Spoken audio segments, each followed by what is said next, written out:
totally think that AI is going to reshape jobs. I don't think it's going to replace us as humans. And I think that the people who are going to thrive in sort of this next, decade are the ones who are not only going to be using AI all the time and understanding how to deploy it, but also human strengths like storytelling, leadership, critical thinking, community building, relationship building, right? So, so AI is not going to replace any of those skills in the foreseeable future.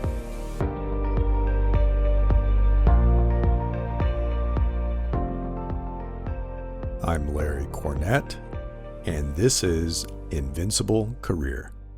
So welcome to the show, Ha. It's good to have you here. Oh, it's so fun to be here, Larry, and thanks for having me. Yeah, it's been a while. So Ha and I actually overlapped at eBay. I was trying to figure out how much time we overlapped. I think it was about 3.5 years, maybe. I think you were there before me, and I think I stayed about a year after you left. And Ha was in product. She was a product management. I was in design. I don't think we worked on the same projects, though. I think you were on the buying team, if I remember right. Selling. I was on the selling team. Selling. Okay, so you were selling. So So probably my Ashanta. my claim to fame, one of the very first products that I worked on was the Buy It Now feature, Larry. So Oh, wow. That was prior to huge. that, we were purely auctions, and then I think Meg Oh, tapped, wow. Whitman tapped Michael Deering, say, let's figure out like how we move Oh, yeah. to a fixed price format, which is what our buyers are asking for, but not our sellers. Right. And Yeah. I was somehow tapped to be the lead PM on that, and it was a lot of fun. And then Oh, led me to man. then Wow. working on all of the fixed price suite of products at eBay, eBay stores, eventually payments and checkout. When that was novel, when nobody had done payments and checkout before. Yeah. And then and eventually like almost the entire selling suite of features. But yeah, Wow. Okay. it was the heyday of the internet. Yeah, that was Yeah, a formative time. Yeah, it but definitely was. And I think, and I look at your career path, and for the folks listening, I'll share more in the show notes where you can go see Ha's entire path, which is pretty incredible. You should go look at it. Product management, becoming a product management leader, an executive. He had C-level roles. He became a founding partner at a VC firm with Shri. mhm. And now a founder and managing partner at your own company, NextStep Advisory and Consulting, where you're providing advisory services and fractional executive leadership. And I talk about this with people, especially some of the folks I'm consulting with. They're 15, 20 years into their career, and they're like, okay, what's next? I'm kind of tired of full-time and I'm tired of operating.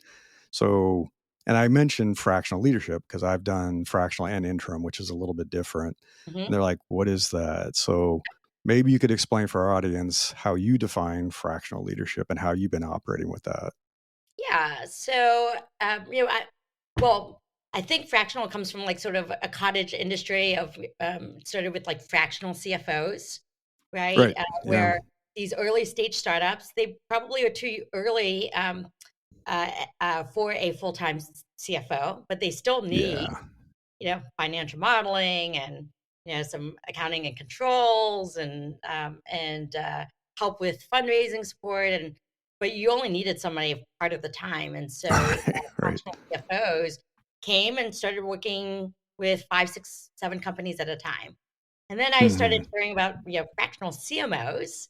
Again, Right. Yeah. you might have some junior marketing folks, on the ground executing initiatives, but you needed maybe somebody more senior part of the time to set strategy, Right. maybe help coach them, and so on. And so the way I define fractional is, you're not dedicated full time to a company, Right. and that Yeah. you might be supporting multiple companies at once. And how does it differ from consulting or freelancing or contracting? Yeah. I think a lot about these roles being at the executive level where hmm you are in the business, but I think that you are a combination of a advisor, a consultant, sometimes Right. CEO whisperer, sometimes a team coach, because you bring Yeah. Yeah. years, maybe in the case of you and me, like a couple decades of experience to the table, you've seen the rodeo before. You can get a lot done in a short period of Right. time, and you bring sort of the credibility, the network, and maybe some presence and gravitas to the table too. So Right. that's how I Right. think about fractional, which is you no longer have to be full time at these companies. You can get a lot done for them in a very short period of time, and it could be short term engagements or it could be long term engagements. Hmm. So I have a couple of founders I've been working with for more than 2 years now, with That's no end cool. in sight.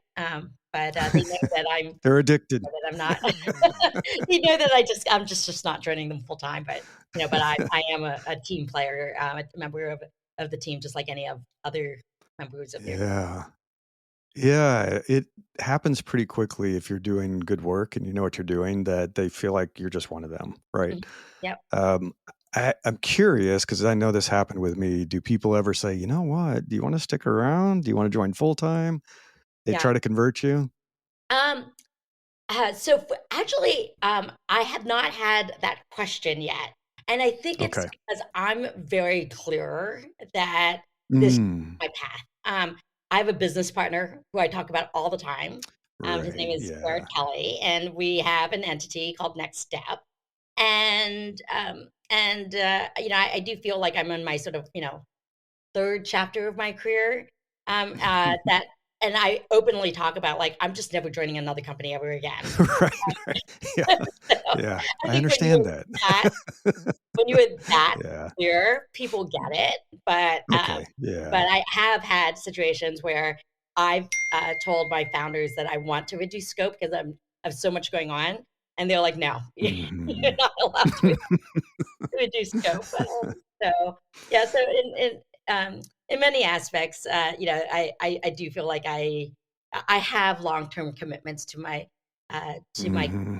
my companies, but it's yeah, full-time, fractional, they're all just titles, right? I mean, Right. and Yeah. so, Yeah. I mean, I could be and then I do think in some cases even more committed, to the companies than even any of the executives, within their company. Sure. I'm working till midnight oftentimes, and I'm chatting with the CEO solo on Slack, so I mean, the commitment is there for sure. Yeah, I totally get that. I think it's an interesting path, and I think for the folks listening, if they have reached kind of a more senior point in their career, there's this weird feeling of, I don't want to fully retire, but I don't want to keep working 14, 16-hour days either, right? And you have this incredible asset. I talk about this all the time, that the relationships you've built over these decades, the network you've built over these decades, super valuable asset. And it's hard to walk away from that and those relationships, right? And I think you talked about that, about how much of the business development and the work that you do, it's really just relationship building, That's right. right? And I don't know how much of that, kind of comes into play as you're looking at how you find new clients, how you engage with people, and building that trust more quickly. Yeah. So I'll share a little bit about my journey to fractional, Larry. So I think you did share a really good summary of my career. So 16 years in product and product leadership roles, 5 years in venture, 2 years as a COO, at a hypergrowth marketplace startup. And then at the end of 2022, it was time for me to leave. And as I was reflecting on what I wanted to do next, I did take a Mhm. sabbatical to Nice, do some nice. self reflection. And it just became clear to me that I had zero interest in going back into venture. I had zero interest in joining any more crazy Sure, early stage yeah, startups, but I'm very good at helping founders build companies from the ground up. And so to me, okay. it was quickly or at least I quickly came to the conclusion that it was time to bet on myself and that I could go Mhm, off my own mhm. and be independent and be helpful to not just one, company and set of founders, but like to multiple. And so I was like, Right, yeah, give fractional consulting a shot, and I recruited a business partner because I didn't want to do it solo. I wanted a thought partner in this business, and and I came to that conclusion during sabbatical. during sabbatical, I also had so many people reach out to me, and maybe I did a LinkedIn post saying, "Hey, I'm open for coffee chats," and so many so many people reached out, like, wanting to catch up, because sometimes when Sure. you're an Yeah. operator too, like, you're just heads down and you disappear for a while, Yeah. That's uh, absolutely true. Yeah. and people were like, "Oh, yeah, I wanna hear what you're up to, Ha," and so every time people asked me, like, "What are you thinking about doing next?" I shared with them, I know what I'm gonna do next. I wanna do consulting, fractional consulting. Hmm. Hmm. And in those conversations, people just kept introducing me to founders. So, Okay. so one VC, for example, said, "Oh, there's a founder in my portfolio who is a solo founder, and he could really use your help. So why don't I make you?" Sure. I was Yeah. like, "Great," and so that was one of my first clients who, again, 2.5 years That's later, cool. I'm still working with today. And but it was one person I spoke to was in Biddle's product strategy um, course, is sort of helping out as a not an instructor, but like, sort of helping out with some of the coaching breakouts. And in one of the Mm-hmm. Hmm. breakouts, a product leader at Meta said, "Oh, I would love to grab some time with you, Ha." And we had a chat, and she asked me what I was up to, and I told her what I was thinking about doing, and she was like, "Oh, my husband is a founder, and he just raised some money, and he doesn't really know what to do next." And Right. I chatted with our founder, and he also became a client. So it's so funny that, like, in this business, people ask me all the time, "How do you get started? How do you get your first clients?" Well, number one, you Right. tell everybody what you're up to, Yeah. You and can't be shy. Can't you be can't be shy. shy. Yeah. Exactly. You have to just learn to sell yourself. And then number two, it is surprising where you might get clients from, because again, in that second example, there was Right. no, Yeah. I wasn't talking to her like, to land business. I had no idea her husband was a founder, but just in the act of sharing, just interesting things happen. That's So, true. I think Yeah. that you tell people what you're up to and how they can help you. That's step 1. Step 2, I think you hit this on the head really, well, is you have to build your network, and a lot of Hmm. operators, over the year haven't intentionally built their networks. And so if Yeah. you haven't, Yeah. it's never too late to start, but you should. You need to. That's right. Yeah.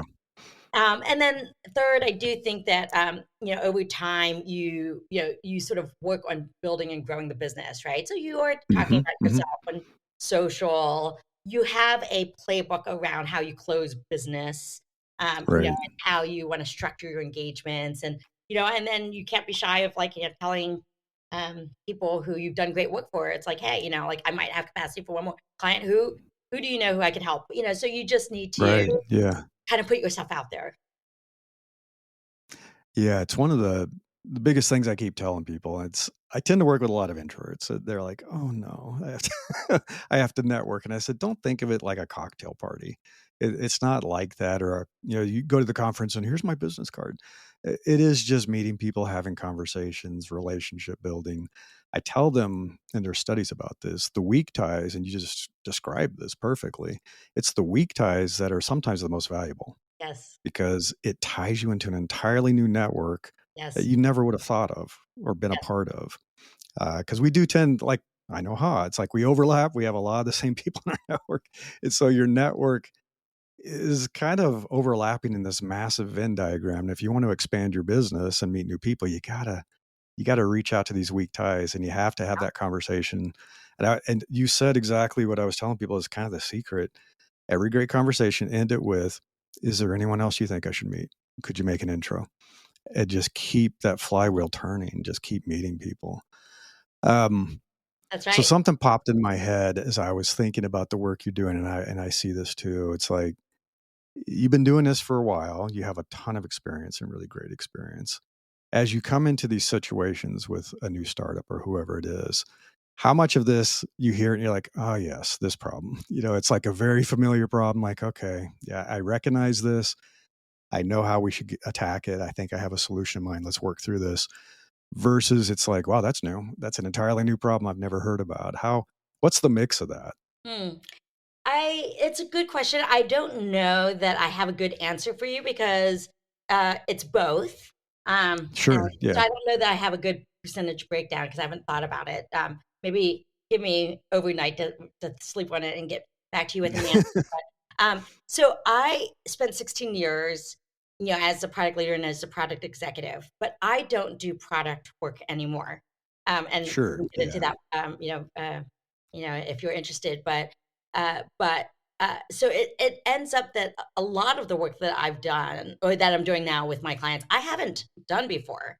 So I'm Okay. doing business development and partnerships and sales. I have not done that before, but none of this actually. I think my product background has been very helpful because it's all about Sure. business Yeah. thinking, right? Which is what Yeah. is the problem that you're trying to solve for somebody, Hmm. right? Hmm.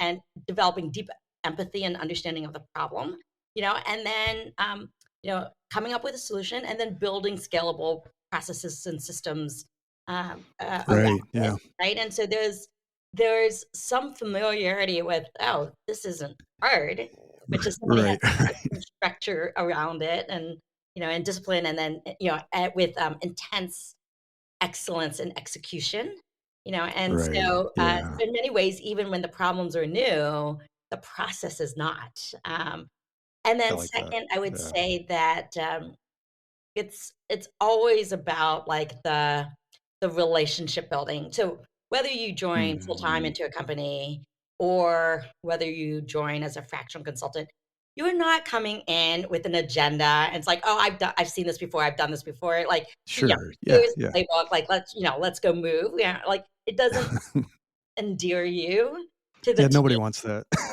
Nobody wants that, right? So it really is, coming in with openness and curiosity and asking lots of Mhm. questions and just putting in the work and getting things done and showing value such that over time, you build that trust, you build the relationships, Right. you build the Yeah. respect, and the rapport and things like that. And then you're given a lot more permission to then, get unleashed. So that's, I think, Mhm. my Mhm. advice around getting started with any new client engagement is that you might have seen that rodeo before and you might know exactly the answers. Right.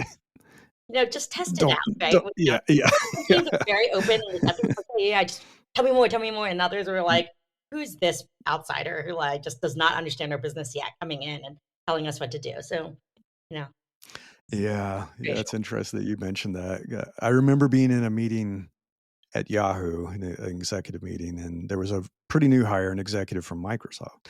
And he said, "Well, you know what? What we did at Microsoft was XYZ." And everybody turned and said, "This ain't Microsoft." It's Right. like, I don't want to hear that. And it was a lesson for me. Is like, yeah, even if you think you know the answer, you think you know it a better way, if you're not understanding the culture and the people and being part of the solution, you get organ rejection. People are like, "No, I don't want to hear that." It's like, eh, I like what you said about how you've applied kind of the basics of what made you good at product and leadership and coming to these new situations. Because I think people they get stuck on this title thing. So it's I'm this type of thing and this type of profession and this company, and that's all I know how to do. And they try to pattern match when they look at their next role or what they're going to do. And I talk about almost like Lego building blocks. I'm like, deconstruct, tear off that top layer, and kind of get to the bottom of what is it you're fundamentally doing in terms of relationship building, Mhm, communication, trying to solve problems and things like that.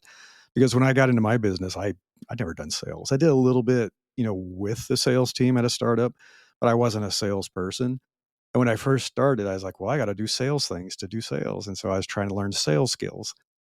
And it totally was not authentic for me. And it mhm. didn't seem to resonate very well. And I fell back onto, I'm just going to have a conversation. That's I'm right. going to ask a lot of questions. I'm going to try to solve as many problems as I can with them talking in this initial session and then be like, I hope that helped, and kind of that was it. And I tell people this like 95% of the time, they say, how do we keep working together? It's Exactly. like, I don't have to hard pitch at all. It's like, okay, this is sales. I like it. I think the most successful salespeople are relationship builders first. Yeah. And, I actually don't really believe in um, incentive plans that bonus people based on revenue because Mm, then mhm. you may be selling a solution to somebody where they don't really have that problem because that's your incentive.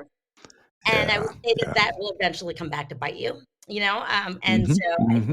I do think I mean, again, any functional area, but I think sales is a good, lesson around this, which is build the Right. relationship, have deep curiosity, like you said, ask lots of questions, understand where there's pain, understand truly does the solution, that you're Hmm. presenting Hmm. to them really truly is it what they need? And if it's not, I think it's okay for you to say like, I don't think that this is what you were looking for, and I might have Right. other Yeah. expectations, but wow, like, when you can be just open and honest and transparent about that, people remember you, and they are more Hmm. inclined to, like, listen to you the next time you go to them, or more likely to help you the next time you approach them, right? So Yeah.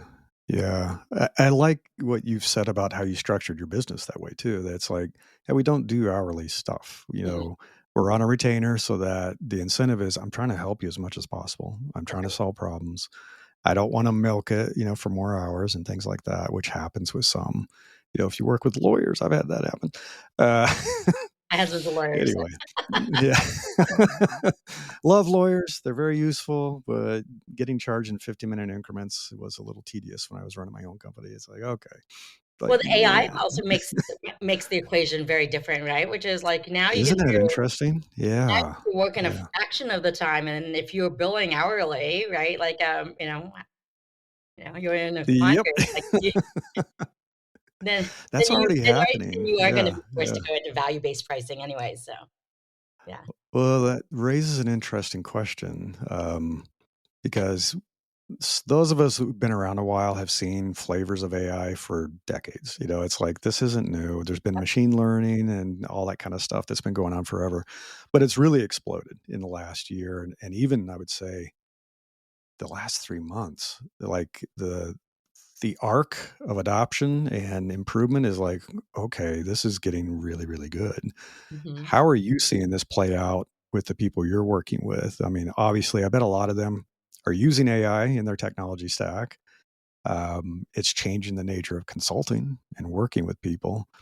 What are you guys seeing in terms of AI, or how are you thinking about even using it for your business? Yeah, well, I mean, and I don't think that I'm unusual. I don't even go into Google anymore. I'm trying to remember, Yeah, it's like, I it's true. don't into Google. Now Poor I'm Google. running Google's like, every oh, every search, yeah, with my friend ChatGPT. But yes, for sure. Like, I mean, like, so, for those who might follow some of my writing on LinkedIn, all of those ideas are mine. I've never really considered myself the best writer. So, so I will always sort of draft the first draft, like really, really quickly, and sure, then I yeah, just feed it into ChatGPT. It's like, make this like, better. Right? sure, yeah, And it's magical because I love the memory, and, yeah, and it really has learned my voice and my tone, not my hmm, authenticity, hmm, where I feel really, really good about what it comes back with.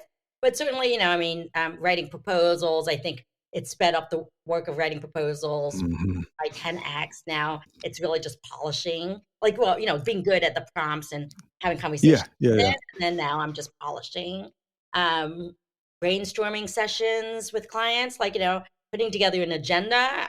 There's, obviously, transcripts and, right, and yeah, I mean, I don't know when I'm not using it, so I don't think that I'm atypical. I think that this is the trend. It's like it is, if yeah, you're not using AI, then you're probably 10 times slower than folks who are leveraging AI for whatever the use cases are in their specific hmm, roles. So, yeah. Yeah, I read a great article about it last week, I think it was, talking about kind of these three pillars of what makes you better using AI than kind of the average person. Interesting. The first one was he called it curiosity, but it's like you were just saying, asking the right questions. Because if mhm, you have infinite knowledge and you ask the wrong questions, you get useless answers. It's like, okay, that's the answer, but it's not very relevant and it's not very useful. You didn't ask the right question because you're not really thinking about the real problem. So there's a right. lot that carries over. Curation was another one, which is, do you know the best sources of information? There's millions of sources. They're not all equal. They're Mm, not all impressive. And then judgment, which is kind of what you're saying at the end, which is this comes back with something. That doesn't mean it's the best or it's Mm, even correct. So yeah, I think you have to have the judgment with your experience that you have that you can look at that and say, no, don't say it that way, right? yeah, That's right. not the right approach, or It's that can't be the right data, right? it's so interesting. I mean, I caught ChatGPT hallucinating yesterday because I fed it a contract, and before I signed the contract, I wanted to see if there was any gotchas, right? And then Right, right. I asked ChatGPT, like, "What are the gotchas around this contract?" And it basically lied to me because it had so much memory that it went back to an old contract that I had fed it a while ago. Oh, It was like wow. this was a revised version of the original contract Sure. that, like, it Yeah. caught gotchas, and I told them, we had revised the contract, but it still hallucinated and remembered the old contract, and I was like, "No, you're making this up." Like, so I told ChatGPT, "You're making this up. Please go in and reread this document again." And then it came back with, I think, the right the right response. Oh my goodness. So you just do have to be careful, right? You can't You just rely do. on it Yeah. 100%. Well, it's funny. I mean, the expertise and wisdom and experience still matter. It's a strange story, but a friend of ours, their dog was acting funny. They took it to the vet, and the vet gave him like a quick X-ray and did something and gave him a diagnosis saying, "Oh, he has an enlarged heart." They're like, "Oh no, we're going to have to get medication for an enlarged heart." And this was a vet they were using because their real vet was out of town. So they went to their normal vet a week later, and the vets did all the tests. He said, "Doesn't have an enlarged heart. Who Mm, did this? What happened?" They went back and found out that that vet had taken the X-ray, fed it into AI, and said, "Diagnose what's going on here." And AI's like, "Oh, an enlarged heart," but the dog did not have an enlarged heart.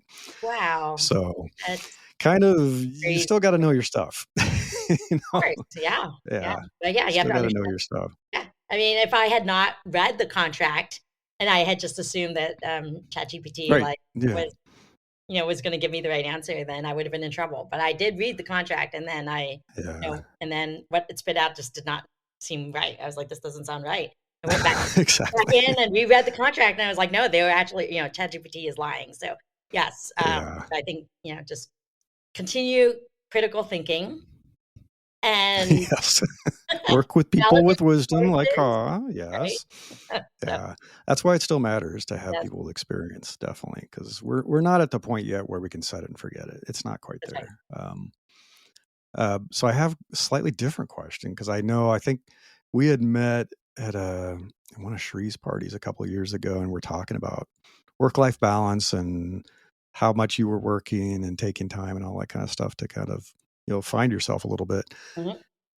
As somebody working in Silicon Valley and folks listening, and you understand if you've worked in Silicon Valley, it's crazy. It's very intense, especially as a leader, as a partner at a VC firm, running your own business. How have things changed in terms of having a little more work-life balance and not working so many crazy hours now that you have your own business? Yeah.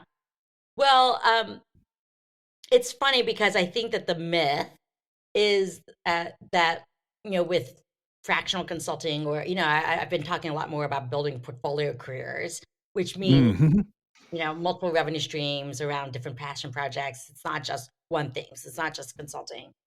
But, yeah, there's this myth of, the work-life balance that like, "Oh, now you're working less hours." That might be true for some consultants. I would say not necessarily true for me. But I think what it does give you is the power to choose. Yes, yes. I So, love that. I have Yes. always been wired to work a lot, and I think that Mhm. part of that is, I mean, I was born in Vietnam. My family came over here as refugees. I watched my mom work really, really hard, multiple jobs. Yeah. I was a latchkey kid, and so like hard work is expected. And when you love what you do, it never feels like work. And I've been fortunate to be picky and choosy about the work that I wanna do, Sure. that Yeah. I don't actually think about the money or the hours, it's about the impact. And Cool. if I love the work, I just wanna get it done, I wanna drive towards deadlines. Mhm. For consulting specifically, I'm building my business. I mean, I'm still only 2.5 years into it, so it's not like I'm consider myself an expert. But I knew that, like, to build your business, you got to put in the work. You're starting a Sure. company, Yeah. you got to put in the work. And so I just think I'm going to continue to work, hard for 5 to 10 years. At some point, maybe I will slow down. A lot of people like laugh when I say that. They're like, they'll they'll see it, or they'll believe it when they see it. But Right. but Right. but but I do think that the difference is you get to choose, right? So you get to choose how much or how little you want to work. So Larry, I don't actually Right. don't know what your situation is, but I know I love Yeah. every time you tell me like, oh yeah, I went on a walk yesterday and visited a dog park in the middle of the Yeah. day, and I spent so much more time with Heck my yeah. wife and my kids and things like that. I was like, oh my god, that just sounds so great to me. So I could do that. And in fact, like the nice thing about like consulting is I have zero guilt. If I go, like, if I go and um, take a month of vacation off, like I have zero guilt that I'm working for myself. I know my Oh, clients when I yeah. told him, when I told him, he's like, "You're gonna do what?" I was like, "Well, I do work for myself." Yeah. Just so you Yeah. get to choose. Yeah. You said something that I love that you said the whole the aspect of having control. Mhm, I'm very much, I don't like to think I'm a control freak, but I think I am. I have worked a lot for other people, obviously, mhm, but there is something different about working a 14-hour day for someone else versus for yourself. mm, And much like you, it's like I thought I would want to retire, but I don't. I like working. yep, When I'm not working, like for a client, I'm working on a book, I'm writing.